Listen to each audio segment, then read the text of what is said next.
Good morning, everybody. Today, I'm going to be presenting our paper, Leveraging Next Active Objects for Short-Term Anticipation in Egocentric Videos, which was recently accepted at WOCV 2024. This work was done in collaboration with my colleagues at University of Pereira and University of Trento. Egocentric videos are essentially the first-person vision, which gives us an information about how we perceive the world, or you can call it the POV videos, which gives us an understanding of how the person perceives the world and do some kind of interactions with their surroundings. Now, a simple action anticipation task could be that given past observation, you have to tell me that for a given past observation, what will be the next action done. For example, in this case is the cutting of the action, and here in this case is moving the plate or the tray, or in this case.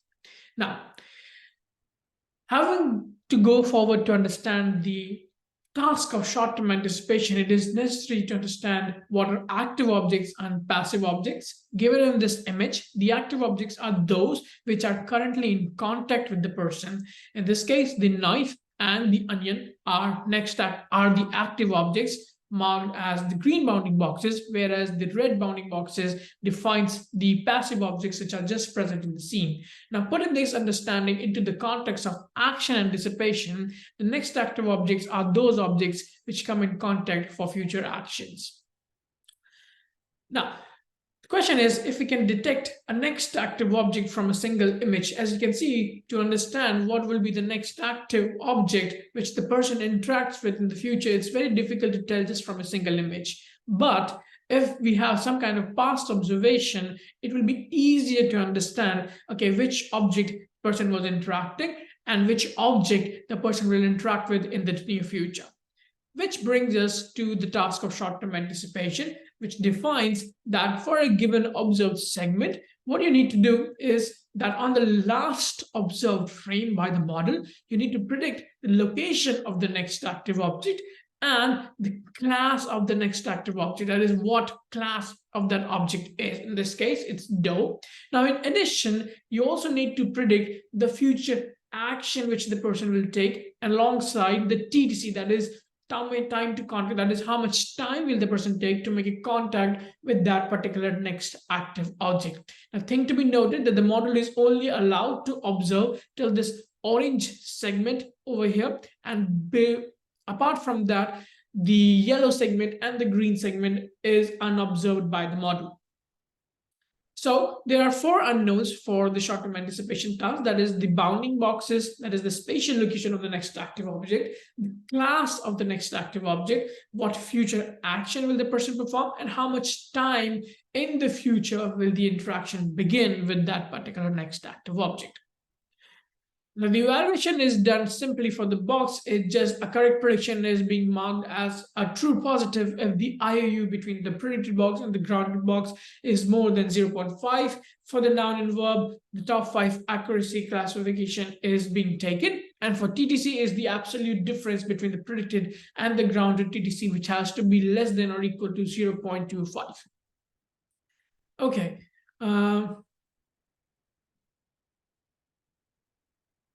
All right, so as we have mentioned, that the short-term anticipation task is to identify the next active object from a given past observation. But if we can detect some of the objects in the past observation, will it be easier to identify the class of the next active object, given that we have the knowledge of what all objects are present in the scene? Now, we take this understanding that, as I've been already saying, that for a given image, it would be very difficult, even for our humans, to anticipate the next active object. For this given image, there are multiple objects which are being detected by an object detector. So it would be very difficult to which object the person will move their hands and finally make a contact to do some kind of interactions. But given some past experiences, such as the hand motion, it can define, or it can give us some kind of notion that in which direction the person is moving their hands and will eventually do some kind of future action. Now, in that case, some kind of hand motion information can give us help about the direction of the hands, in which direction the hands are moving. But And it can also help us to identify the next active object based on the motion of the hands, and also help us to refine some of the future action which can be done. So let's for example, we know that the tap is going to be the next active object. We cannot cut a tap. We cannot like do some kind of irrelevant actions on the tap. So some of the actions which we can support the model to understand, hey, we know that the tap is going to be the next active object. What all action can you do? So in turn, we are actually supporting the model to refine some of the action which can be performed on that particular next active object. Now, to get this kind of information from the motion, we can do three different things. Very first, as I already mentioned, we can detect objects in the last observed frame, because those are the possible objects which the person will interact with. There is also one more problem with this, that the next active object has to be present in the last observed frame by the model, because if it is not present, then the next active object will not be identified by the model.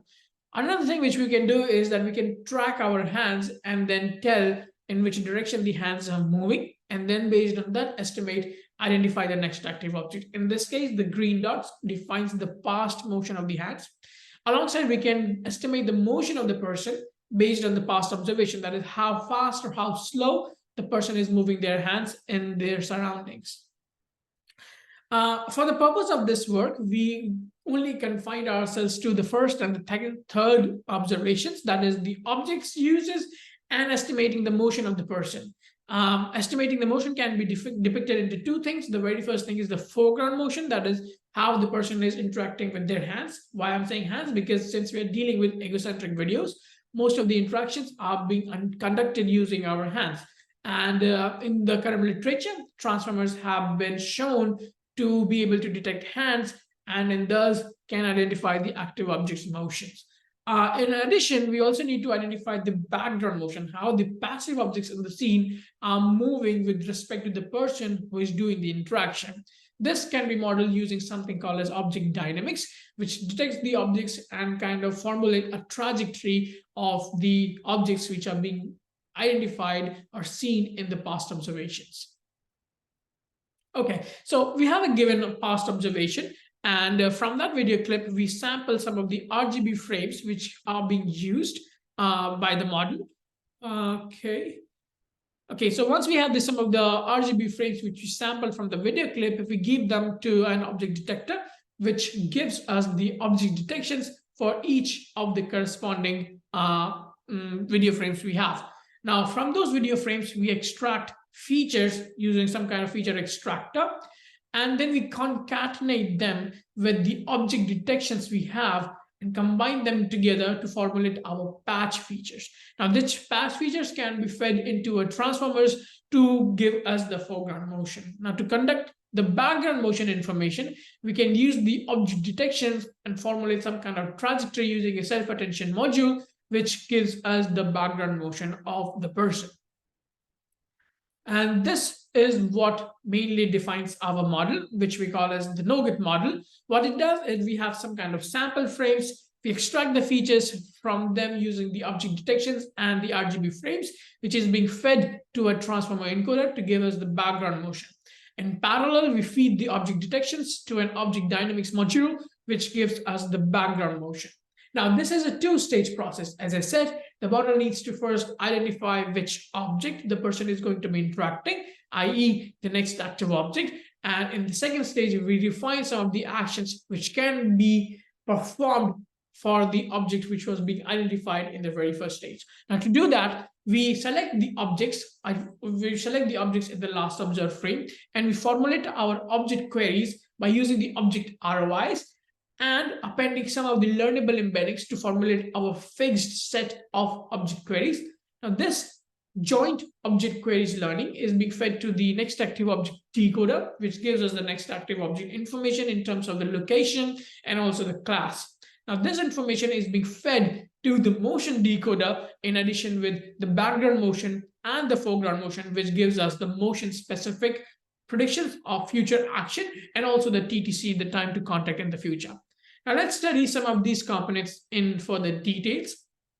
For the feature interaction extractor, as I already said, we extract the features from the RGB frames and extract the object detections for each sample frames we have, and then we combine them together to give us our feature vector, which is in case is TD.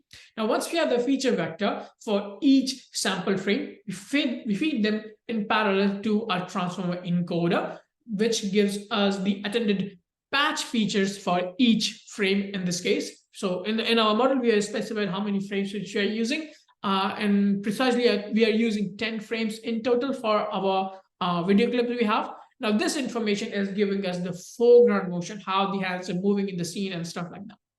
Now, once we have the encoder, we can use this to estimate the next active object information. So from the objects which are being identified in the last observed frame, we formulate our object queries with those object ROIs, plus we append the rest of them as learnable embeddings to create a fixed set of object queries, and we use them to decode the next active object information in the last frame features coming from the transformer encoder. Remember, we have each frame features coming from the transformer encoder. We only use the last frame features from the transformer encoder to decode the objects from the object queries to identify the next active object information.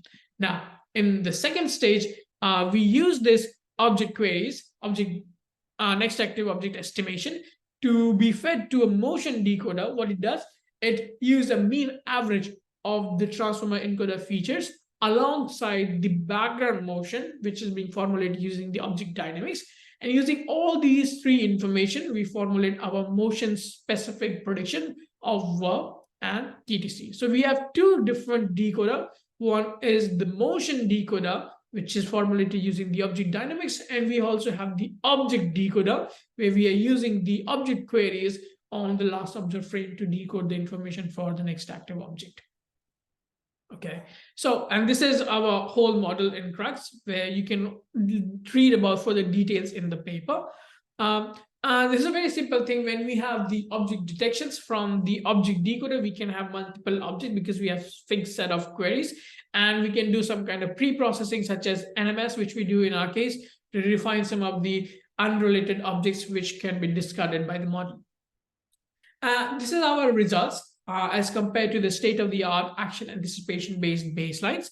We do also some kind of ablations to understand the importance of each individual component. As you can see for our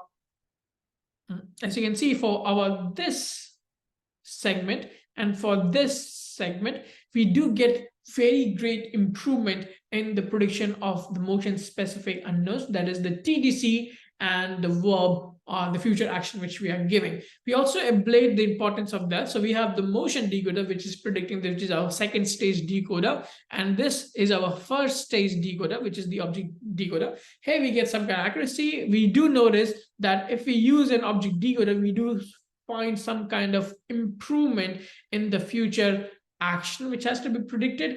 And and the future action which has to be predicted, and also the TTC of it. And when we use the full network of how we get a greater improvement in terms of the motion specific information, thus confirming our hypothesis that if we have a notion of the next active object prior to anticipating the future action, it can help in supporting the model to do better decisions in turn. The problem is, as you can see, that their accuracy are still kind of confined to the lower bounds. The reason behind this is that the data set is somewhat unbalanced, where some of the verb classes are dominant as compared to some of the other classes. Same is the case for the noun as well. So that's why we need to do some kind of class balancing in this case, or some kind of undersampling, so that we can have an equal distribution of each class in the schema.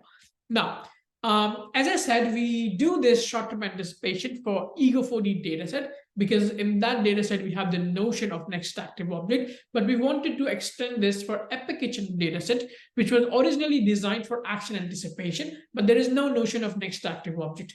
It is specifically split into three sets, essentially two sets. One is tail, where we have some of the seen samples from the training set, and the unseen set, where we have some where we have all the samples which were not available in the training set. And the last set you can say is the overall, which is just the combination, which is just the union of tail and the unseen set. Now, as I already said, there is no annotation for the STA task, which we also provide for the understanding of next active object for the action anticipation for the Ego4D EPIC-100 dataset.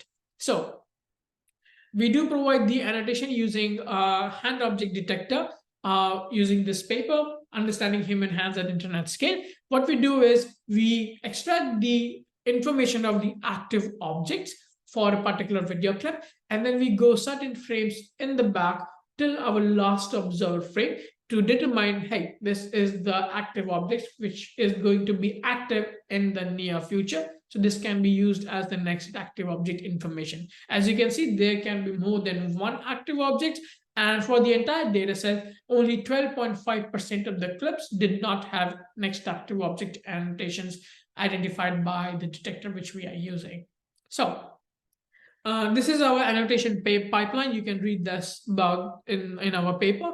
I'm just going to be skipping towards the results. As you can see, for the unseen set, we get accuracy which is somewhat on par with the state-of-the-art action anticipation-based baselines. But for the tail, we get heavily penalized for our model. Now, why is that the case? It is because for the unseen set, about 6% of the clips, they have no next active object information in them. But for the tail set, about 22% of the clips, they do not have next active object information. So in turn, as I said, our model relies heavily on this two-stage process of first identifying the next active object, and then in turn, identifying the future action associated with that. But if we do not have this information of next active object, our model kind of seems to get penalized, because then it kind of gives us inaccurate predictions in this case. So this is our constraint. We do mention in the paper that if we remove those clips where the next active objects are not present, then we get better accuracy, a jump in the accuracy by a model as compared to the state-of-the-art baseline methods which we are using. This is a simple video clip which we have. If it can play.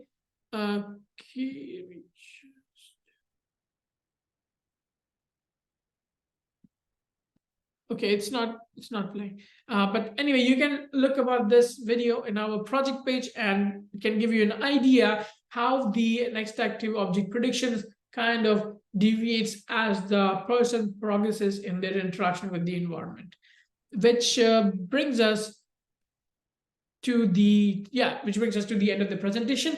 Thank you for your attention, and thank you for listening.